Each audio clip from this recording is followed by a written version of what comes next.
It was the sound of his laughter that did it. Not the sight of the missing numbers on the bank statement.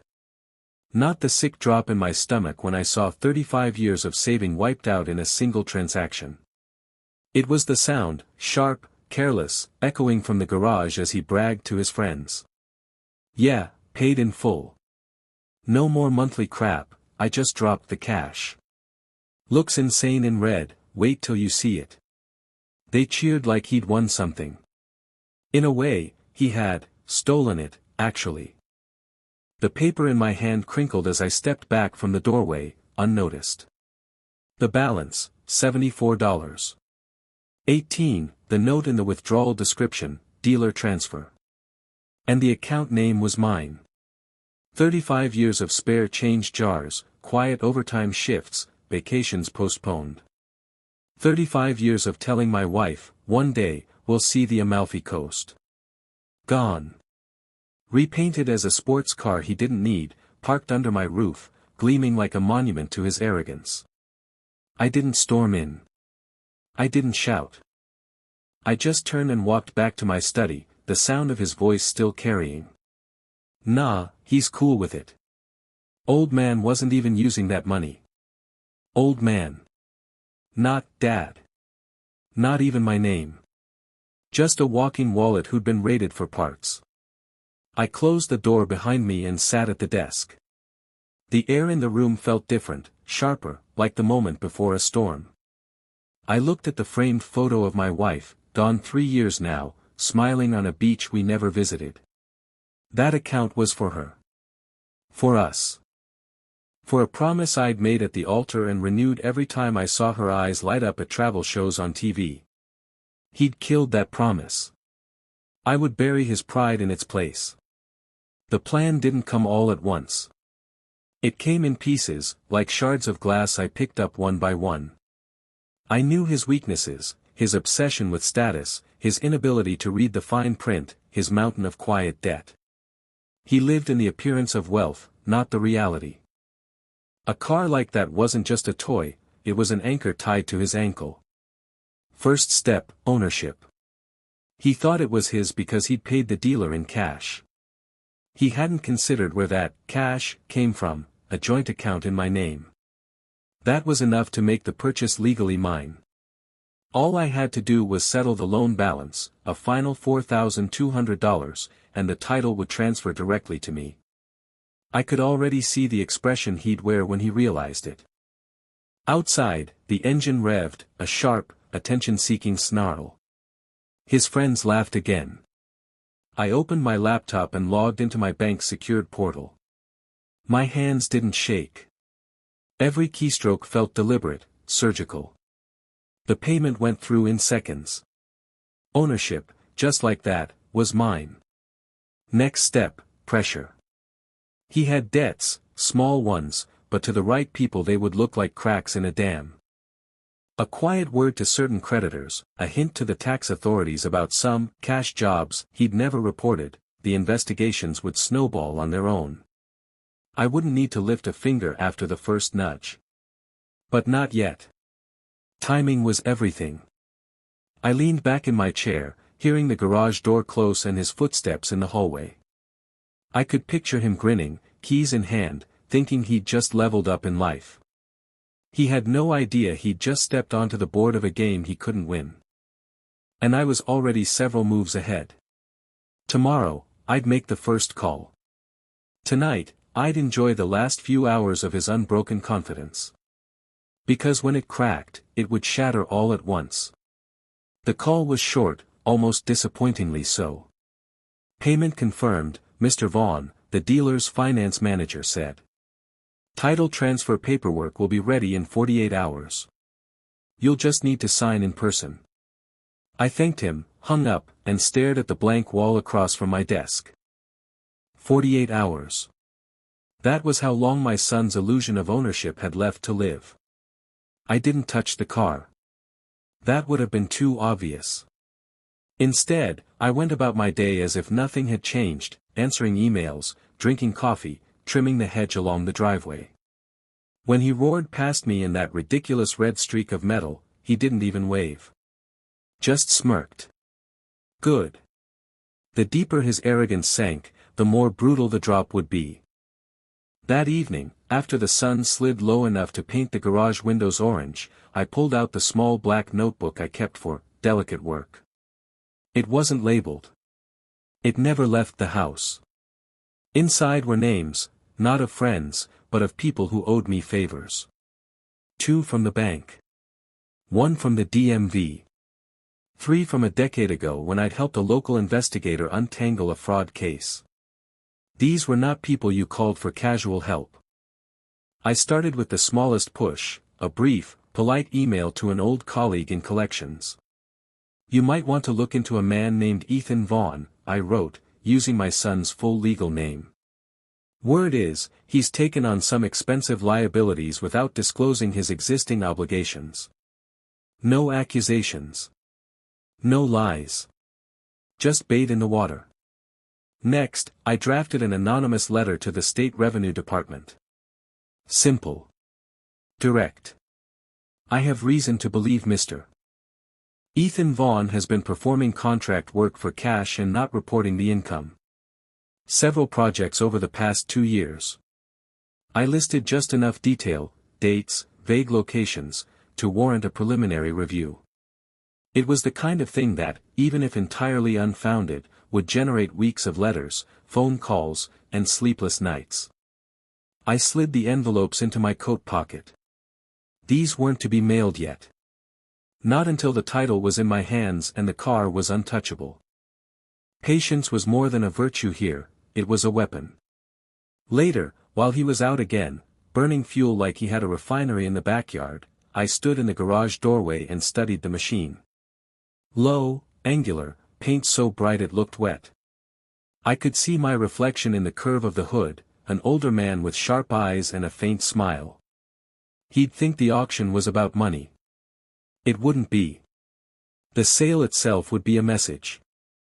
The description would be the knife, repossession due to unpaid debts, followed by his name in bold print for the entire bidding floor to read. Upstairs, I heard the front door slam and his heavy steps on the stairs. A muffled laugh followed, phone call to one of his friends, no doubt. I imagined the conversation, boasting about top speed, the jealous glances at traffic lights, the girls who smiled when the engine roared. I left the garage without touching the car, closing the door softly behind me. 2 days. 2 days, and the first thread in his world would start to unravel. And I would be the one holding the scissors. 2 days later, the man at the dealership slid the folder across the desk like he was handing me the keys to a kingdom. Title's clean, Mr. Vaughn, he said. Vehicle's all yours. Just sign here, and initial there. My pen didn't hesitate. With each signature, the gap between my son's reality and the truth widened. The last page tore slightly as I pressed the tip down, not from anger, but from finality. When the papers were done, I took the keys he offered, their weight oddly satisfying. Not because I wanted the car, no. This was a chess piece, not a trophy. The real prize would be in what happened to it next. I didn't drive it home. That would have been too much, too soon. Instead, I arranged transport directly from the dealership to a climate-controlled storage facility an hour away. The driver didn't ask questions. Men who move expensive toys rarely do. By the time my son came looking, the garage would already be empty. On the way back, I stopped at the post office. The envelopes in my coat felt heavier now. They slid into the outgoing bin without ceremony. A week from now, maybe less, the first letters and calls would start. His phone would never stop ringing. At home, I poured myself a coffee and waited. He came through the door at 6:42 p.m., a frown etched deep enough to cut glass. Where's my car? His car. I set my mug down. Your car. Don't start with me, Dad. It was in the garage this morning. I let the silence stretch. His shoulders squared like he was bracing for a fight. I'm asking you, did you move it? Yes. That single word landed harder than a confession. His eyes narrowed. Why? Because it's mine. Confusion cracked into something darker, a flash of uncertainty. What are you talking about? That money you took. It was from my account. My name. Legally, that purchase belongs to me. I finished the payment, signed the title. As of this afternoon, that car isn't yours. For a moment, he laughed. Not because it was funny, but because denial is easier than fear. You're bluffing. I reached into my desk drawer and slid the signed title across the table. He stared at it as though the paper itself might bite him. You can't do this, he said finally, voice tightening. I met his gaze without blinking. I already have. He stormed upstairs, muttering something about lawyers. I didn't bother to respond. By the time he found one willing to take his case, the investigation letters would already be on their way to his mailbox. And when they arrived, he wouldn't be thinking about lawsuits. He'd be thinking about survival. He didn't come down for dinner that night. The house stayed unnaturally quiet, the kind of quiet that tells you someone is pacing upstairs, wearing the carpet thin. By morning, his car's absence had become more than a missing object, it was a missing identity. He left early, didn't say where, and returned around noon with an expression I'd only seen twice before, the day he lost his first job, and the day a girlfriend walked out on him without warning. Both times, it had been someone else's fault. I waited until he disappeared into his room before I picked up the phone. My first call was to an old friend in the auction business, not the kind of place you sell family cars quietly. This was a high-profile event, the sort of venue that put every sale in glossy catalogs and online previews. I want it in the next headline auction, I told him. And the description needs to read exactly as I send it. When I emailed the copy later, it was a single, perfect sentence. Repossession due to unpaid debts, Ethan Vaughn. The name was non-negotiable. Next came the follow-ups. The collections contact had already replied to my initial tip, polite, professional, and laced with interest. We have located several accounts under the subject's name that warrant review. The tax office would take longer, but their gears never stopped turning once set in motion. I imagined the sequence. First, the letter with the state seal in the top corner, formal language about preliminary inquiries into income reporting. Then, the bank's call about irregularities in his credit file. Then, the auction listing, his name printed and posted where anyone could see it. He wouldn't just lose the car. He'd lose the story he'd been telling everyone, the story that he was winning. That evening, I stood at the kitchen window, watching him pace the driveway while on the phone.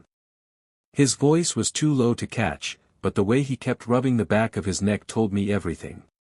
He was cornered, and he could feel the walls closing in. When he came back inside, he avoided my eyes. Not out of guilt, he wasn't built for guilt, but because some part of him suspected I was involved and didn't want to confirm it. Good.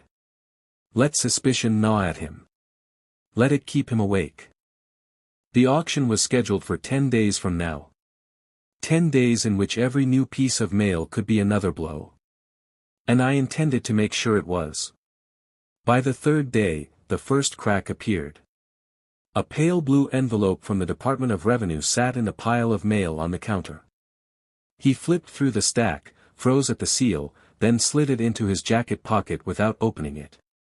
The avoidance told me more than reading it ever could.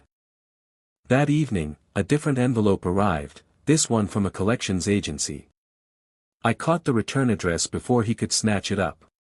He tore it open in the hallway, eyes darting over the page, lips moving silently as if reading the words would change them. His jaw clenched. The paper crumpled in his fist. I didn't speak. I just sipped my coffee and let the silence stretch between us. The next morning, my auction contact called. Listings live, he said. And I've never had so many inquiries in the first hour.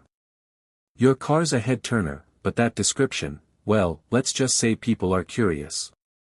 I thanked him and pulled the site up myself. There it was, the photograph, polished and perfect, and beneath it in bold. Repossession due to unpaid debts, Ethan Vaughn. The page had a share button.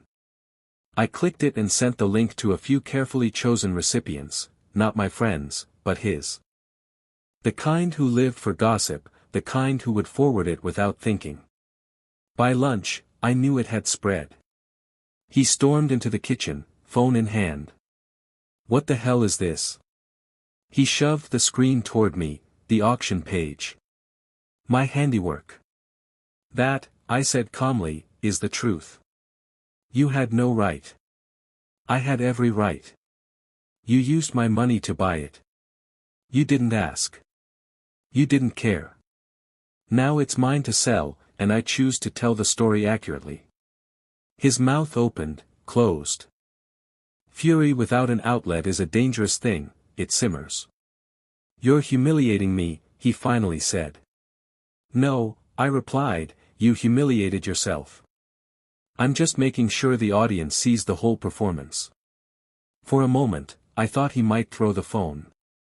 Instead, he turned and walked out, the front door slamming hard enough to rattle the glass. That night, I posted the auction link again, this time on my own social media, paired with a single line, "Funding our long-awaited honeymoon. Dreams do come true." The comments started within minutes. He wouldn't see me reading them, but I knew he'd see them himself. Every one of them was another twist of the knife. The auction house called 2 days later. "Bidding's already aggressive," my contact said, a hint of amusement in his voice. "It's like people are paying extra for the story." Of course they were. Scandals always sweeten the pot. I checked the listing myself, current bid, 32% over market value. Every time someone refreshed the page, my son's name sat there like a brand on his forehead. Meanwhile, the pressure I'd seeded was sprouting in neat, poisonous rows. I heard him on the phone late at night, voice tight, answering the same questions over and over. "No, I didn't know there was an open inquiry. I don't have those receipts anymore. That account? I thought it was closed." The blue envelopes kept coming. 2 from the tax office now. 1 certified letter from a debt collector. He'd begun leaving them unopened on his desk, as though ignoring them might make them dissolve. I made my next move quietly. An old friend in photography owed me a favor, the kind who could make travel images look like magazine covers. I sent him our honeymoon itinerary and told him I'd need a batch of photos edited, printed, and ready for upload within hours of each stop. "And don't hold back on the location tags," I added. The plan was simple: every sunset, every wine glass, every shoreline would be shared online with one small, consistent detail, each post tagged with my son's account. Not because he'd see them. Because everyone else would. It wasn't about revenge in the abstract anymore. It was about dismantling the version of himself he'd built on my dime. That evening, I walked past his room. Through the half-closed door, I saw him hunched over his laptop, scrolling the auction site. The bid had climbed again.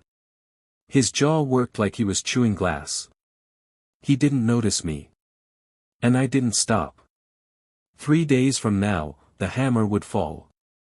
And when it did, the sound would echo farther than he could run. The day of the auction arrived with the same stillness as the eye of a storm. I didn't go in person. Watching him lose that car live would have been satisfying, yes, but the aftermath would taste better without the distraction of his glare across the room. Instead, I followed the bids from my study, the page updating in real time. $84,000, $87,500, $90,000. The numbers climbed like a fever, each refresh another degree. By the final minute, 2 bidders were locked in, hammering the price up in $1,000 leaps. $96,000. Sold. I closed the laptop and sat back, listening to the quiet tick of the wall clock. That sound, patient, steady, had always reminded me that nothing lasted forever, especially not false pride. The auctioneer's confirmation email landed in my inbox 20 minutes later. Payment processing within 48 hours. My account details already on file. I didn't need to touch a thing. By noon, the phone calls started. Friends of his, pretending they just stumbled across the auction listing. "Hey, man, is it true your car got repossessed? You in trouble, Ethan?" I could hear him snapping back, voice defensive, brittle, "It's a mix-up. It's not what it looks like." But that's the trouble with public humiliation, no one cares about the explanation. The headline is all they remember. That evening, I began packing for the trip. Lightweight luggage for me, my wife's old leather weekender for her, still carrying the faint scent of the perfume she used to wear on vacations. In the side pocket, I slid the auction receipt. Not for the trip. For the return. 2 days later, we were in the air, headed east over the Atlantic. At the first stop, I posted a photo, the coastline sweeping into a turquoise horizon, my hand holding 2 glasses of champagne. Caption, "Here's to 35 years. Paid for in full." Tagged, as promised, to his account. By the third location, I didn't even need to check. Friends and distant acquaintances were doing the work for me, sharing the posts, commenting under them, tagging him themselves. The story had already become its own machine, running without my push. Back home, he would be answering questions I hadn't even thought to ask. And when I returned, he would get the answer he never wanted. We landed back home 8 days later. The air felt different here, heavier, like the place had been holding its breath in my absence. My phone buzzed constantly during the cab ride from the airport. Messages from friends, former co-workers, even a distant cousin I hadn't spoken to in years. "Saw your photos. Amalfi looks incredible. That last post, savage." The one they meant was a shot from our final evening, me on a balcony, the harbor lights behind, holding up a glass. The caption read, "To my son, who bought the car that bought this view."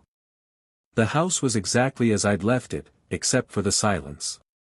His car keys were gone from the hook, and the front hall smelled faintly of cologne and stale beer. He was avoiding me, as if hiding could undo what had already been done. I unpacked slowly, deliberately. The envelope went on my desk, the one containing the printed bank statement showing the drained account, and the official auction receipt. Side by side, they told a complete story, theft and consequence. By late evening, I heard the front door. His steps were slow, heavy, like someone walking into a room where the verdict was already written. He appeared in the doorway of my study, hands jammed in his pockets. "You done?" he asked, voice flat. I looked up at him. "Not quite." I slid the envelope across the desk. "Open it." He did, pulling out the papers. His eyes scanned the first page, the bank statement, then the second. His shoulders stiffened when he saw the auction logo at the top. He flipped between them once, twice, as if expecting the numbers to change. "This is," he trailed off, jaw tightening. "You're proud of this?" "I'm satisfied," I said. "Pride's a dangerous thing. You had too much of it. I decided to take some back." His laugh was bitter, brittle. "You think this makes you the better man?" "No," I said, standing. "It makes me the man who kept his promise to his wife. And the man who won't be stolen from twice." He dropped the papers on the desk and turned to leave. "You've ruined me." "Not yet," I said quietly. "But we're close." He froze in the doorway, then walked out without another word. The house went silent again, but this time, it was the silence of someone realizing the floor under them was gone. The final step was already in motion. He just didn't know it yet. The next morning, I made the last call in my plan. It wasn't to the bank, the auction house, or any creditor. It was to a friend at the local paper, the same one who'd once asked if I had any interesting stories worth printing. "I've got one for you," I said. "Public interest. Family cautionary tale. You'll like it." I gave her the bare facts: savings stolen, car bought, title reclaimed, auctioned. I didn't embellish, the truth didn't need help. And I gave permission for my name to be used in full. By the next day, the piece was online. Headline: Father reclaims stolen savings, funds honeymoon by auctioning son's sports car. The photo they used was from my trip, the harbor shot, champagne in hand. The image told its own story. I wasn't hiding. By noon, it had been shared over 2,000 times. Comments poured in. Legend. Justice served. Bet that kid learned something. But the real damage was local. People he knew, co-workers, old school friends, neighbors, were tagging him, sending him the link, asking if it was true. His phone must have been a furnace in his pocket. That evening, I came home to find him sitting at the kitchen table, laptop open, face pale. "You talked to the press?" he asked. His voice had lost its edge, now it was all bone. "I answered when they asked," I said. He shut the laptop slowly, as though bracing for something heavier than its weight. "You've destroyed me here. I can't go anywhere without someone bringing it up." I poured myself a glass of water. Actions have echoes. You made yours. I just turned up the volume. He didn't speak after that. Just left the table and went upstairs, the slow tread of a man walking with too much gravity on his shoulders. The next morning, the paper copies hit doorsteps. I didn't need to check if he'd seen them. One was lying crumpled in the recycling bin, my face still visible in the half-folded page. Everything was complete now except for the closing move, the one he'd remember longest. It wouldn't be loud. It would be quiet. Final. And it was waiting in the top drawer of my desk. I waited until Sunday morning. He was in the living room, half watching the muted television, half staring at nothing. The energy he'd carried for years, that restless, cocky hum, was gone. I walked in without a word, the envelope in my hand. Not the first one with the bank statement and the auction receipt, this was smaller, heavier in its own way. I placed it on the coffee table between us. "What's this?" he asked, voice low. "Open it." He slid a finger under the flap and pulled out the contents, a printed screenshot of the auction site's sold page, the hammer price circled in red ink, and a single cashier's check made out to Ethan Vaughn. The amount was exactly half the auction total. His brow furrowed. "You're giving me money?" "No," I said evenly. "I'm giving you the balance of what was left after paying off the debts I knew you were ignoring. Your name, your problems. I settled them so you'd start at zero, no car, no creditors, no illusions. Just zero." He stared at the check, but his hands didn't move. "Why?" "Because this was never about the money. It was about the lesson. You stole from me to buy something shiny, something you thought proved who you were. I took it back, sold it in public, and made sure the whole city saw. That's a scar that won't fade. The check just makes sure you can't pretend it didn't happen." He looked at me then, really looked, and for the first time in months, there was no defiance. Just the slow recognition that his reputation, the currency he valued most, was gone. I stood, leaving the envelope where it lay. "This is the last thing you'll get from me without earning it. Remember that." As I walked out, the morning sun hit the hallway in a long stripe of light. The air felt lighter than it had in years. Upstairs, the packed suitcase from our trip still sat open, the scent of the sea clinging to the clothes inside. We'd kept our promise, my wife and I, even if she wasn't here to see it. We'd taken our second honeymoon. And in doing so, I'd kept another promise to myself: never let betrayal go unanswered. Behind me, I heard the faintest sound, the envelope being set back down on the table. Not opened further, not touched again. Good. Let it sit there. Some reminders aren't meant to be spent.